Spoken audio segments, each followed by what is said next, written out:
Animal Health and Hydro presents Matteo, a young 64-kilogram Boer bull diagnosed with cervical vertebral instability.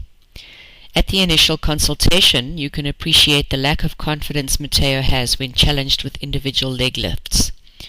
The pelvis drops when the right hind limb is lifted, followed by him moving into his safe position of a crouch, thereby lowering his center of gravity. Look also at the knuckling of the left front limb and the poor conscious proprioception of the right hind limb. When challenged with cavaletti rails, there is a general wobbliness in his gait. When he stops between the rails, his legs are beneath his body, especially the front legs, giving him improved stability in the face of his uncertainty regarding his hind legs. He also knocks the poles as he walks over them. In the next video of cavalettis, he is more balanced and easily able to step over the poles. And finally, the rails are moved very close together and are higher, and yet he negotiates them with ease.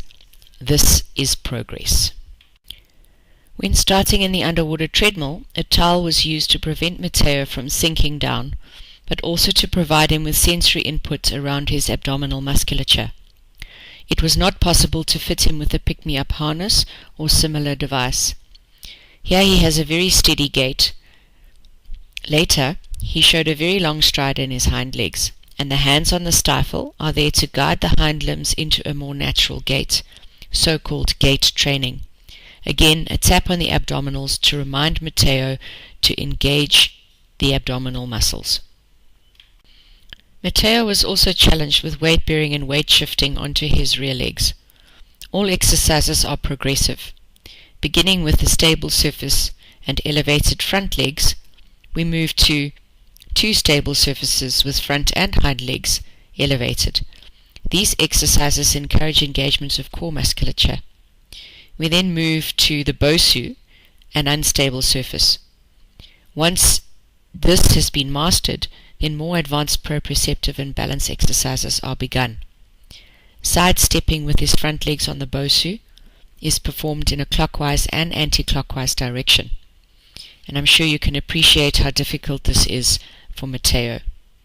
He is also asked to balance on a wobble board, and this is a good strengthening exercise as well as being positive for balance and posture. Matteo is then asked to combine his skills, steps, and a physio roll, so awareness as well as balance and proprioception. After teaching Matteo to walk backwards, he is then asked to walk backwards and step up, another difficult exercise for him. Matteo's mom wanted to avoid surgery, and this we have achieved. What a wonderful, wonderful dog.